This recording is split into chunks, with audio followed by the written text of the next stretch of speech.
You're listening to Community Heroes podcast featuring people sharing about their stories with their disabilities.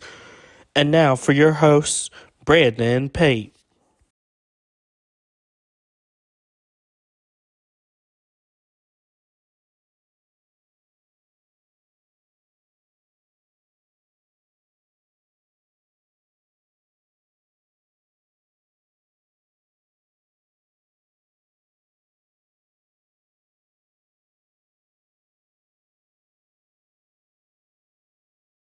Welcome back to Community Heroes Podcast. In today's episode, I have the privilege to interview the USA Paralympian wheelchair basketball, Josh Turek. How are you doing today? Great. It's pronounced Turek, but I'm doing fantastic. Can you talk about how you knew that you wanted to get started in competing in wheelchair basketball, and what is your disability? I was born with spina bifida, and I was first exposed to adaptive sports and wheelchair basketball when I was about 12 years old. I attended adaptive sports camp that exposed me to all kinds of different sports in Omaha, Nebraska. And very, very quickly, I fell in love with it. And, previous to that, I come from a sports family. Both my brother and sister played professional able-bodied basketball. And so just playing with them but not having an even playing field of, trying to participate against able-bodied athletes was difficult. So once the moment that I realized that, there was this organized sport of wheelchair basketball and I could actually compete against individuals of my peers on the same playing field, I was immediately hooked. What was it like getting into adaptive sports at such a young age? It was transformative for me. Growing up, it was difficult. I grew up pretty poor and also disabled, didn't have a whole lot of friends, was kind of ostracized from the community and in school. Adaptive sports gave me a purpose. It gave me self-esteem. It gave me, socially a friend group, and yeah, probably more than anything, like a purpose and a goal and something to strive for. How does your disability affect you in your everyday life? Well, as I said, I'm born with spina bifida, and so I'm a permanent wheelchair user. I don't think those of us with permanent disabilities, as much as we try to put it into the deep recesses of our brain sometimes, and convince ourselves that we are completely able-bodied and that we can do anything. Ultimately, my wheelchair is a constant presence. There are certainly some things that I can't do, or some areas that are inaccessible to me because of my disability. Like right now, it's currently snowing and sleeting outside here. Snow and ice makes it very, very difficult to operate, get around. For the most part, I feel like I'm lucky in that, in terms of various levels of disability. I feel like I have one that doesn't prevent me from a whole lot of areas. I feel like I have a great amount of independence, but I'm certainly not climbing any trees. And yeah, I'm only able to get to areas and locations that are going to be accessible. Of course, what challenges did you face while competing in sports, and how did you overcome those challenges? I think sports presents a lot of challenges, especially the higher level that you go. I was somebody that, even though I've had a great deal of success in my athletic career, I was never the most athletically gifted. For example, like just coming out of high school, I wasn't the most recruited athlete. I was always a little bit undersized. I was always a little bit underweight. So it was a challenge for me just to put on enough muscle to even compete. And I ended up getting cut the first two times I showed up to a USA tryout. I made my first team in 2004 in Athens out of college. We didn't have success. We were eliminated in the quarterfinals. We only got 7th place. And from there, I was actually cut 6 straight years until I finally was able to get back into the team in 2010. Inevitably, if you're going to be involved in sports, and especially team sports, there are going to be great moments of personal or team challenges. You're never going to have 100% success. You're never going to win every single game that you participate in. I think the goal is to work hard enough and to have deep enough character to not let those obstacles or defeats stop you in your journey, regardless of what that may be. Of course, during those times when you did get cut, how did you overcome that and continue to pursue to make the team to compete for Team USA? I've always had this ability to well, I mean, one is I'm very stubborn as a person, but two, just I've always had this never give up attitude in life, and I've always looked at that is just I like challenges. I like being pushed, and so I knew that my goal from day one of entering this sport was to be able to represent the USA at the Paralympic Games. And I finally, in 2004, was able to get that opportunity, but we only ended up finishing 7th and getting eliminated. I did not want that to be the only experience that I had was representing the USA was winning 7th. My goal from day one was to try to win a gold medal. And I took it upon myself of I'm just going to continue to work every single day, all encompassing. You know, sports is one of those few endeavors that if we do it as an occupation that is completely all encompassing. So from the way that we sleep, the way that we eat, you know, our supplementation, it's not something that you can just work for 8 hours and put aside. You've got to throw everything you've got, your whole entire being into it. And I just took it upon myself to say, I'm going to work to get incrementally better every single day, regardless of what that means of what I have to do. If that means I have to eat a certain way, sleep a certain way, spend a certain amount of time in the gym, gain a certain amount of muscle, improve my shooting, improve my defense, I am going to do that every single day. And eventually I will get good enough. You know, these were all these little 1% percentages of percentages will eventually add up that I will get good enough that they won't be able to cut me anymore, and I'll ultimately be able to have my dream. Of course, after the 2004 Paralympics, what was that moment preparing for your next Paralympics like? It was very long. 2004 all the way until 2012 before I was able, you know, that's 8 years to finally be able to get back to the Paralympic Games. That London Paralympic Games really meant a lot to me, just knowing the struggle and the difficulty to actually be able to get back into that team, you know, 6 years of being cut. In the lead up to 2012 was probably the most in shape I ever was, and the most disciplined I was in every aspect of my life. I trained 2-a-days every single day leading up to that. Every morning I would go and I'd shoot 1,000 shots. I would go and I would lift weights. I would then come back later in the evening. I would do another chair workout. I would get up more shots, do a basketball workout. And then most days I would end my day with doing, you know, maybe like a 10K just push just to get in the cardio. And in a couple of things, I ended up leading that team in scoring and rebounding, which on a personal level meant a lot to me, especially with the struggle to get back into that team. But then also winning the bronze medal. It's strange that bronze medal means as much to me, if not more, than my other gold medals from those other teams, just because of how much I know what getting into that team meant and the struggle to achieve that. And one of my all-time favorite basketball memories, regardless of year or competition, was that bronze medal game to play in London against the Great Britain team in the O2 Arena, which is the largest arena in Europe, completely packed and full of British fans and singing God Save the Queen. And I ended up playing about 30 minutes in that game and played really, really well.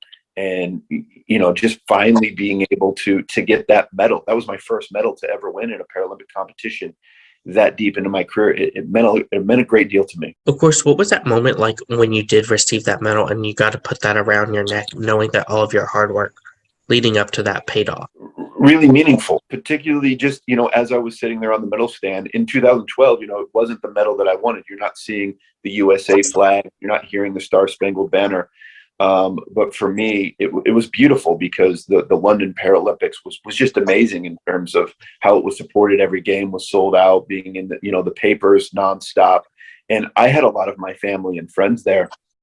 So having them there in the stands with me, that's what I was reflecting on as I was there on the medal stand and received that, of just that journey of from the time that I was 12 years old all the way up until that point in 2000. I think I was 33 at that time. Just thinking about all of the struggle and all of the obstacles through the way to finally be there, wearing the USA uniform, to play that well, and to finally have like a physical embodiment of that journey, and to finally have a medal. It was up to that point, that was the most meaningful moment in my athletic career. After London, what was that preparation like preparing for Rio? Intense at London. So we made a change of coach after 2012. Jim Glatch was our coach up till 2012, and then we brought in Ron Likens in 2013. And I actually, because there's no professional wheelchair basketball in America, so there's professional wheelchair basketball in Europe, and that's what I had basically been doing since I had left college. It is really, really grueling because we are doing we're basically playing year round, because my season in Europe goes from September all the way until about June, and then we do national team from June. Usually our competitions are deep, like August or September. So we're doing year-round basketball. So in 2013, I actually sat that year out on purpose, just trying to give myself physically and mentally just a little bit of a summer, a little bit of a vacation and a break. And then we brought in the new coach with Ron Likens. I had heard from some of my other individuals that were in there of how intense Ron was, how serious he was. He was really a no-nonsense coach, and he was working us incredibly hard. But we had kind of taken the foundation of what was good about the team in 2012, but then building in some of the new guys coming in. And so the first time that I was back in the system was 2014, and it was very, very clear that Ron wasn't looking for necessarily the best players. He was looking for the right type of players. And what he was looking for was not necessarily players that wanted to win, but players that were willing to put in the work necessary to be able to win and be champions. And I think that we built on that of, okay, we finally got a medal, first time since 2000 in 2012 that we were actually able to win a medal. We took that group of individuals, which really at this point we've started to develop a brotherhood, added in some newer individuals, and then we just absolutely threw everything that we had into it, and we worked incredibly hard, and also had some heartaches along the way. In 2014, we lost the World Championships in the last 2 minutes of a game against Australia. We ended up with a silver medal, so we went from bronze to silver in 2014. 2014, I think losing in that World Championships to win the silver medal and to be so close, I think that was the thing that pushed us all over the edge. We knew that was kind of going to be our team. We had a lot of camaraderie, again, developing a brotherhood. But to a man, I know that every single one of us made that decision internally. We're going to do whatever it takes to make sure that it's not bronze or it's not silver, but that we're not going to lose any more games and that we're going to win gold. Of course, what were some of your favorite memories of moments competing in Rio? Rio was beautiful. I say that it was a basketball nirvana, and any of us that have participated in a team sport know that it is so entirely rare, so rare to be on a team that every single one of the 12 really, really likes each other and wants to spend time together. But then beyond that, to have so many people, we're all alphas. Anybody that's going to achieve that level, like we all have egos. We know how good we are. You're one of the 12 best players in the world if you're making that USA team. But to have everybody buy in to this concept of team over individual, and honestly, I say that, I've said it many times in many interviews, but like nobody at all cared who played. Nobody cared who scored. Nobody cared about individual statistics. All that we cared about was winning and the goal and the team. I mean, there would be times where the coach would come up to us and be like, "Hey, we're going to sub in," and be like, "No, let them play, let them go, let them run." And to know, like, on as you're playing, to hear your teammates genuinely cheering you on and really caring about each other. We would have team meetings, and anybody that's been on sports, team meetings, it's professional, and it's like, all right, teams are all right, get back to my wife, my girlfriend, my friends, my person. The 12 of us, we would always eat every single meal together. We would stay after team meetings and just stay in the same space because we genuinely cared about each other and liked each other that much. Those are my favorite memories from that team, of that brotherhood. And we won every single game by a lot. I think we statistically go down as the greatest team to ever do it. The closest anyone came to us was the final, which was 18 points against Spain. Just to be out there and to show, I mean, we really, really changed wheelchair basketball. And, not to get too deep into inside baseball of it, but previously to us, it had really been a sport that was driven by higher point players, 4.5s and ones, and Canada and Australia had a lot of success. We played a lot of midpoint players, but it was just beautiful to be out there. I like specifically one moment, if you're looking for one, comes to mind is our one little moment of difficulty through the tournament, which is the quarterfinal game, which might be the game actually with the most amount of pressure. Because if you lose, it's abject failure. But if you win, you know you're at least going to be playing for a medal. You don't know which color, but you're going to be playing for a medal. And actually, in the first quarter, only quarter I think we ended up losing in the whole entire competition, Holland came out, the Netherlands, and they were beating us like 18-10. And they ended up putting in my group, the 3-5 group, with myself and Trayvon, Jennifer, and Matt Scott, and Steve Serio. And we went out there and we ran an absolute clinic, and we won the next two quarters. He kept us out there all the second quarter and third quarter. We won the next quarter 25-4, and the next one like 27-6, and just absolutely dominated them. Yeah, that was by far the best team I ever played on, even better than our gold medal winning team in 2012. But that beautiful camaraderie that we had, that basketball nirvana of being a part of, it was deeper than just teammates. It really, really was a brotherhood. I mean, these are guys that are still, some of my best friends now. And if I end up at some event and one of them happens to be there, it's like, well, sorry to everybody else that's in the room. This is my guy. Like, this is like seeing, my long lost brother, and I'm going to be spending the rest of the evening with them. And yeah, then ultimately the very best, like the climax of the whole entire event is when you finally are there on the medal stand and you get that gold medal, which, for all of us, that had been what had driven us forever. I mean, we wanted to get USA back to the gold medal stand. We hadn't won a gold medal in 28 years, all the way from 1988 as a basketball country. And to finally be given that medal, be up there on the stands and to hear, see your flag rise above all others, and to hear that Star Spangled Banner, for me, that was like the great fulfillment of the journey that I had been on since I was basically, 10 or 11 years old. Of course, what was that feeling like, getting to put on 2 gold medals and 1 bronze medal throughout your career? The gold medals, are the most meaningful. There's no question. I mean, honestly, like, it's just a lot of pride for me. Like, as I was up there on the medal stand and you see your flag, for me, a lot of thoughts went in there. One, it was like personal pride of, I knew I had earned it. I knew my journey wasn't easy. I had done the work to earn the right to be able to be on that team. So, like, for me personally, it meant a lot. But also, you're there not just representing yourself. You're there, it's much larger than that. You're representing your country. And so a lot of the things that came to my mind were some of my former teammates in college, or some of my friends, certainly my family, and a lot of them were able to be there in Rio. Thinking about them, of like, you're representing your nation, but also your family. So, thinking about my dad and my mom that had transported me to all of these events. It's not easy to have a disabled child, and certainly, it's a lot of cost involved. And thinking of all of the heartaches and struggles that they went through to allow me to get to where I was on the journey, and thinking about my brothers that were there with me, my teammates, it was like, it's hard to describe. I mean, honestly, it was really emotional for me. I mean, I was fighting back tears, truthfully, of just thinking about everything that I had gone through myself and all of my teammates in the struggle, and being finally a part of that team, to win the first gold medal for the USA in 28 years, and then to do it in such a dominant fashion. That was incredible. That was for sure, without question. If you were to ask me, like, what is the highlight of my athletic journey, it's those 2 gold medals, and probably the Rio medal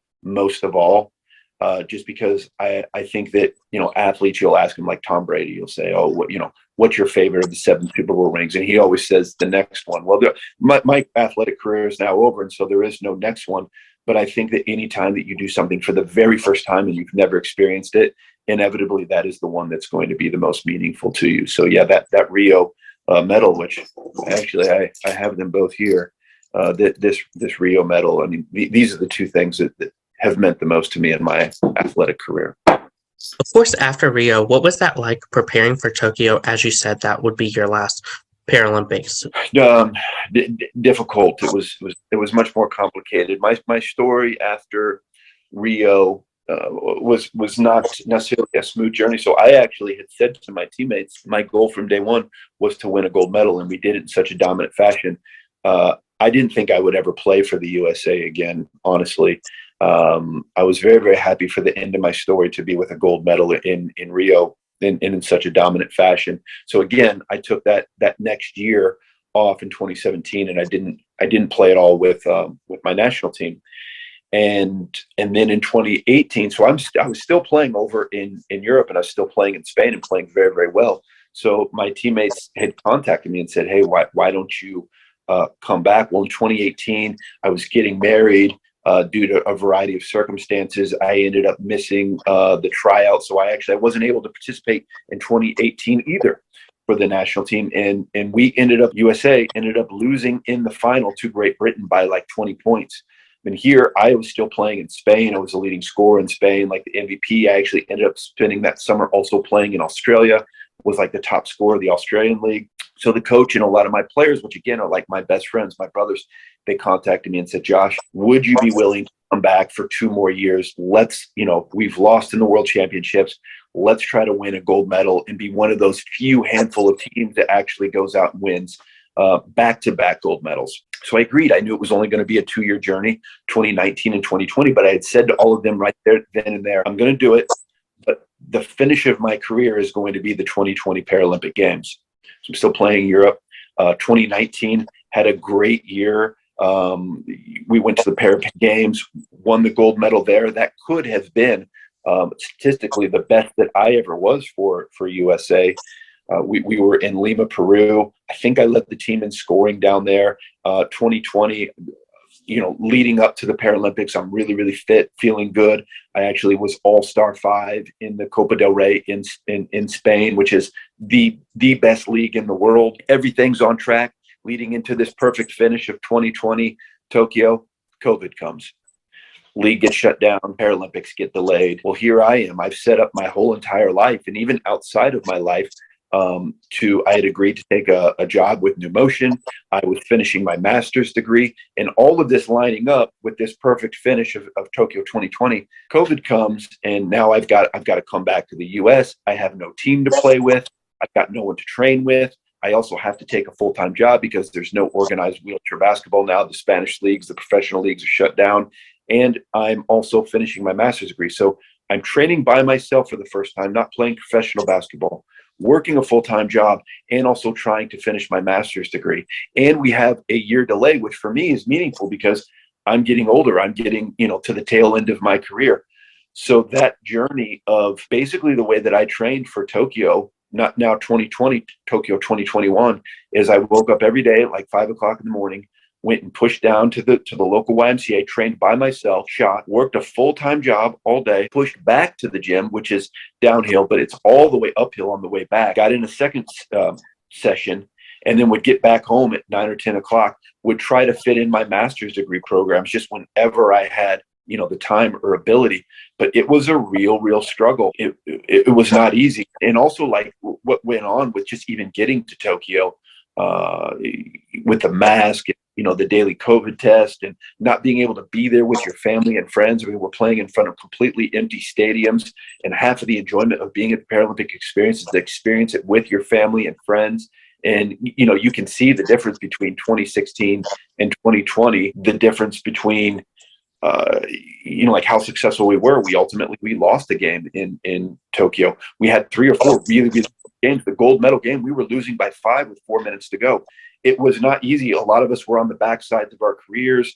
I think the world had caught up, age, whatever, had kind of caught up on us. But ultimately, that deep brotherhood that we had, that deep belief in ourselves, that veteran, moxie, we were able to pull through and win that in Tokyo. But Tokyo was a real struggle for me, just to be able to get there, just to make the team. Of course, during the Paralympics, what was the transition like from going from your wheelchair to your wheelchair for wheelchair basketball? What was the transition from my wheelchair to my wheelchair basketball chair? Well, I mean, that transition is pretty easy. We all have wheelchair basketball chairs that are built specifically for us individually. It makes it a little bit difficult in terms of transporting that everywhere you're going. You've got one wheelchair in front, just pushing that but it's not really like a difficulty in the transferring. You jump out of one, you jump in the other. In the basketball chair, you certainly can only use it on the floor. It's got 6 wheels, 2 in the back, 2 in the front, built like a tank, and built as light and as slim as possible. We strap in. I was wearing 4 straps on my feet, on my ankles, on my knees, around my waist, so that when you fall out, when you flip over, you can just immediately pop back up. But no, the transition from one chair to the other, it's a matter of seconds in one right to the other. Of course, how was that like, obviously, going to the Paralympics and getting to dribble on the basketball court and score? Well, it's incredible. It's an incredible honor to be able to, just be there, wear the USA uniform, wearing the uniform is really meaningful. But the other cool thing about being in the Paralympics is that we're competing at the exact same court, the exact same arenas as the Olympics. And so for me, something that's just as meaningful is just taking it all in. Like I said, we're playing in London, we're playing in the O2 Arena.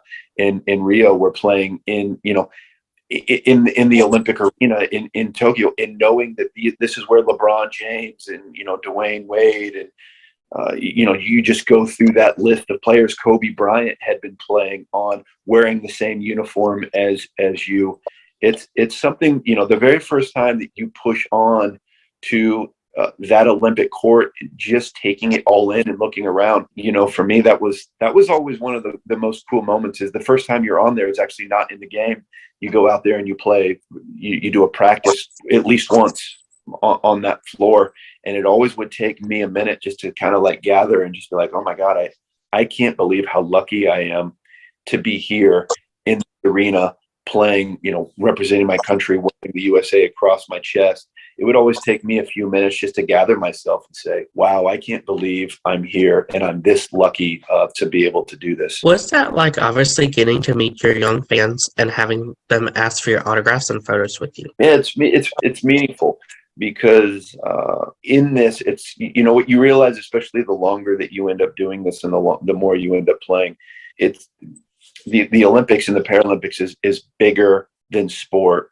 It's more meaningful, and because you're representing your country. But along with that is what you're ultimately trying to do is inspire people, and that means inspire the next generation and inspire kids and give them hope. And whether that's a young fan that's able-bodied that sees somebody like me and says, oh wow, he's from Council Bluffs, he grew up maybe poor like I did, that inspires me to go on. But even more meaningful to me was individuals that are a part of the disabled community, to be able to give them hope and inspiration, say, look, I did it, you can do it too. And that means, and what I would say is, look, you can be successful, and that doesn't have to be specifically in adaptive sports. That just means being successful in life. That means getting a college education. That means, getting married, getting a job, going on to do great things. And so that was always meaningful to me, is, any kid that would come up to me and want my autograph. One, it's very humbling that they would even want to have my autograph. But two, that I'm inspiring them. That was very meaningful to me. How's it been like, obviously, giving back to the disability community in the wheelchair basketball? It's important. It's something that I've made a huge effort to do. I'm even though I'm retired, I'm still involved with the NWBA, and I'm involved with the NWBA High Performance Committee. I know how long it was, 28 years without a gold medal. I want to make sure that this next generation has every opportunity to make sure to keep continuing gold medals and to see continuing success with wheelchair basketball. I'm also involved with the Ryan Martin Foundation.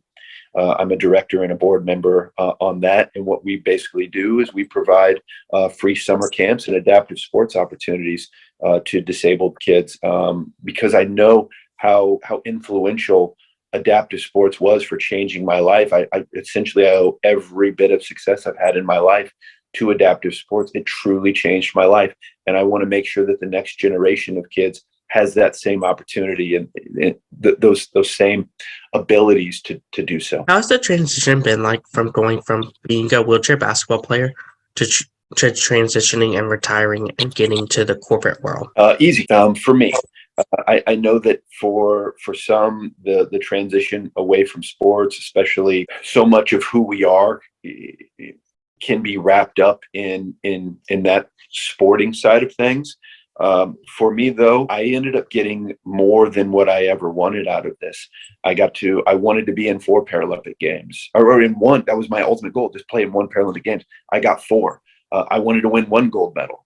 I ended up winning 2 gold medals and 3 Pan Am gold medals. I didn't even know that there was something called professional wheelchair basketball, and I ended up getting to play professionally for 17 years and ended up playing wheelchair basketball on every single continent on earth besides Antarctica. And so when I decided to say that was the end, that was it for me. I knew that was the end. And I also, such few individuals in sports get to choose their finish line. Anyone that's been involved in sports knows that whether it's at high school or whether it's at college, whether professionally, for the most part, we are told we have to leave. Sorry, you're no longer good enough. You're too old, whatever it might be. Your story is done. That wasn't the way with me. I chose my finish line, and the very last game I got to play was the gold medal game, representing my country at the highest level, winning a gold medal. And I said it, perfectly on my Instagram. I said, I've got USA across my chest. I've got a gold medal around my neck, and I've got the stars and stripes around my shoulders. That was the perfect finish. And so the transition away from basketball has been easy because I knew that was my end. I knew that was my finish line. And I knew that I always wanted to have a successful part B as my part A. So I didn't want basketball to be the be all end all of my whole entire story of like, oh, there's Josh Turek, the gold medalist. I also wanted to make sure that this second part of my life post basketball was as successful and as meaningful. What are some of your future plans in basketball, and do you plan on getting into coaching wheelchair basketball? No, I have no plans at all to coach. I don't have enough patience for that. But like I said, I want to be involved in adaptive sports and wheelchair basketball, but from the periphery. I don't want it to ever be a situation where it's my be all end all. And so, the organizations, whether it be, the NWBA or Ryan Martin Foundation, or even involved in like my local adaptive teams or junior teams, showing up, giving a kid a pointer, showing up, showing them some things. I will always be involved in adaptive sports, but it will never be something that is my full-time job or occupation. I gave everything I had, my body, my soul, my spirit. I accomplished a lot. I want my last memory to be of winning the gold medal, and I'm done with it in that sense.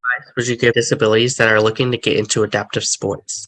I think your question was, if you can just shake your head, what advice would I give to individuals that are looking to get into adaptive sports? Is that correct? The advice I would give if they're just wanting to try it is I would say, give it a shot. It might be something that you fall in love with.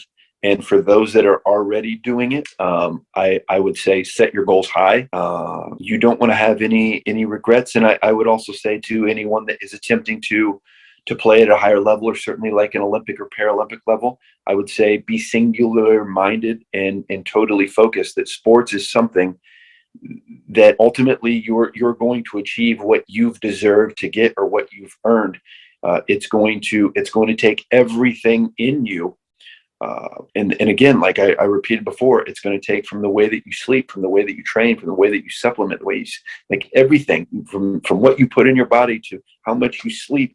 Every single decision is going to impact how well you perform or how far you get with that. So I would say be driven and be focused and set your goals high, because there's a lot of opportunity out there. And look, I'm living proof that you don't have to be that gifted athletically.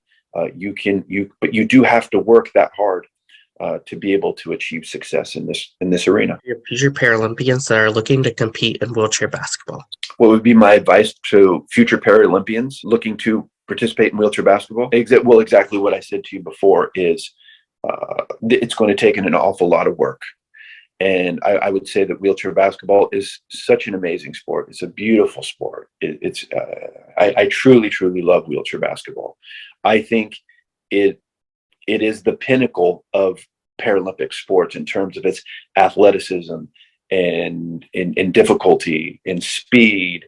And I truly believe that. I think it's the most difficult sport also to be able to represent. We're only taking 12 individuals from arguably the largest talent pool. And, sometimes you might only have one individual per classification.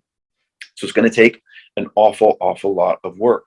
But I would say that if you put in the time and you do the work, if you're ever able to have that honor to wear that uniform, it will be the most meaningful experience of your athletic career in life, and it will certainly be worth it. All of the hard work, I can say that for sure. And I've put in, at this point, far more than my 10,000 hours. I've probably put in maybe more, closer to 20,000 hours of total training time. I would say that I don't regret a single minute of it, that it was all worth it to ultimately achieve what I was able to achieve. And our listeners find social media. Where can they find me on social media? They can find me on Instagram. It's Josh Turek 04. Yeah, in terms of social media, that might be it. In my new career now, I've recently been elected to the Iowa House, and so I am now a representative of my state, and so I do have a website, and that is Turek, the number 4, which was my basketball number, Iowa.com. And I also have a Facebook page, which is Turek for Iowa. And so you can find me there. Thank you, Joshua. Oh, thank you. Thank you for the time. I appreciate it. It's my honor to be here. Find Community Heroes on Facebook at Community Heroes, Instagram at community_NC. You can find us on YouTube, officially Community Heroes. Like, comment, and see you again, Joshua Turek, in your future. Thank you. You are watching Community Heroes. Please feel free to like, share, and subscribe to Community Heroes on social media and on YouTube.